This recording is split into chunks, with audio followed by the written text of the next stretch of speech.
Ilang linggo mga kapatid matapos mag-viral ang isang taxi driver na niningil ng mahigit 1,000 pisong bayad sa paghatid sa magkabilang terminal sa NAIA.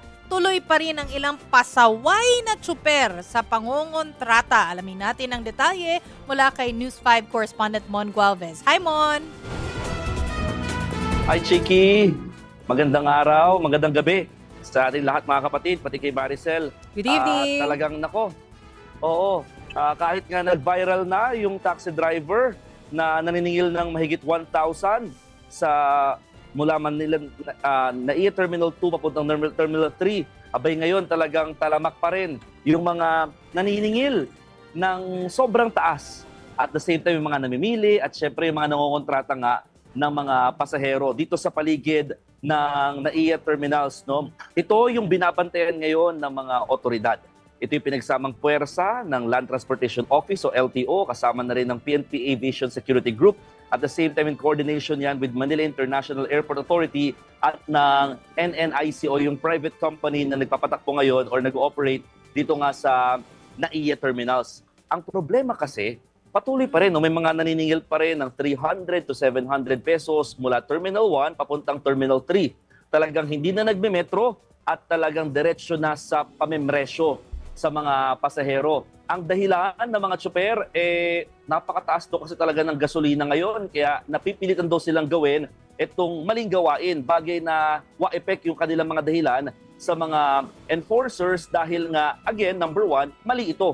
Oo. Pangalawa, talagang nakakahiya, no? Hindi lamang sa mga kababayan natin na nagbabalik bansa, OFWs, yung mga galing probinsya, lalo na daw doon sa mga turista na mga foreigners o galing sa ibang bansa na pumapangit yung imahe ng Pilipinas. Ang sabi ng MIAA, aminado naman sila, matagal na ito. Kumbaga, kahit sa atin, open book secret, no? Or open secret, tama ba yung open jargon secret doon? Pero, open secret, di ba? Pero, hindi raw matigil-tigil. Ang sabi ni General Manager ng MIAA, Eric Ines, tila may mga protector daw kasi. Itong mga abusado at pasaway ng mga taxi driver. Bagay na kinastigo ng MIAA yung ilang mga airport police na sinasabing sangkot sa ganitong klaseng anomalya. Kaya naman bagay na iniimbestigahan din nila hanggang sa ngayon. Ang problema kasi, kulang sa ebidensya at the same time, hindi din daw talaga tumutuloy yung mga nagreklamo. Kumbaga, na-hassle na sila, ayaw na nila mas madagdagan pa yung problema, talagang dagdag perwisyo sa kanila in terms of attending sa mga hearings and yung mga documents na kailangan i-prepare, talagang binabaliwala na. So, hindi na po pursue yung kaso, no? So, hindi na tutuloy-tuloy. So, yan yung ilan sa mga problema or concerns ng MIAA sa ganitong usapin. So, babala at paalala na mga otoridad sa mga mananakay, agad daw i-report sana sa mga otoridad yung ganito mga pasaway na mga taxi drivers or even other PUVs na nananamantala o nananaga ng mga pasahero. Wag daw isawalang bahala, no? At the same time, pwede rin daw i-post sa social media para mas mapaalam din daw sa karamihan yung nangyayari ito. Hindi ba natatakot yung mga taxi drivers, Mon? Kasi nasampulan na sila eh. Bakit parang 11, no? Yung 11, tama Maricel. May mga kakonsyaba kasi, di ba? Yun nga eh. Oo, alam mo, kahit kami nagugulat parang, wow, walang kadala-dala yung mga pasaway ha. We are not generalizing every taxi drivers in the metro. So, yung mga pasaway at gumagawa nito, parang walang takot. Kasi nag-viral na, pinag-uusapan hanggang ngayon, patuloy pa rin sa paggawa ng hindi tamang gawain nga, or itong irregularities na overcharging.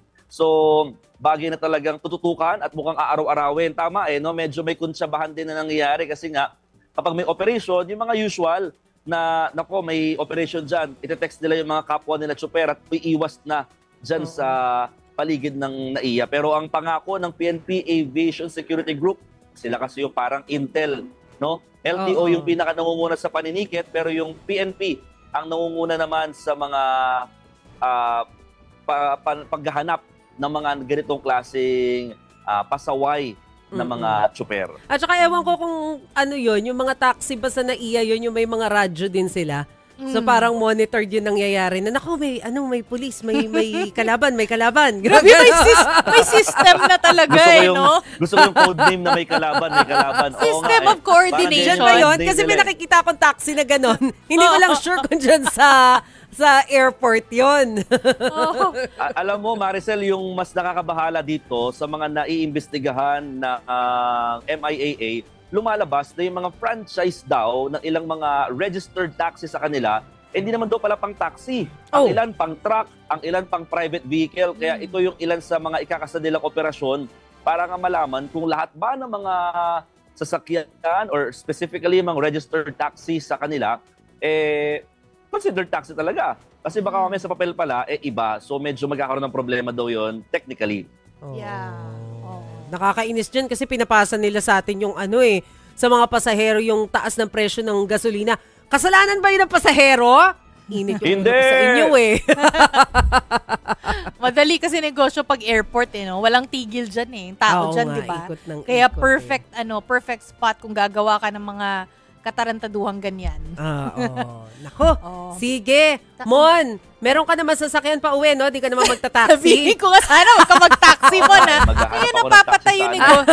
Di ba kaya napapatay yung negosyo nila ng mga TNVS dahil sa mga ganyan? TNVS monitored Pero kasi. again, sana maging lesson learned na sa mga taxi drivers, hindi naman po kayo generalize.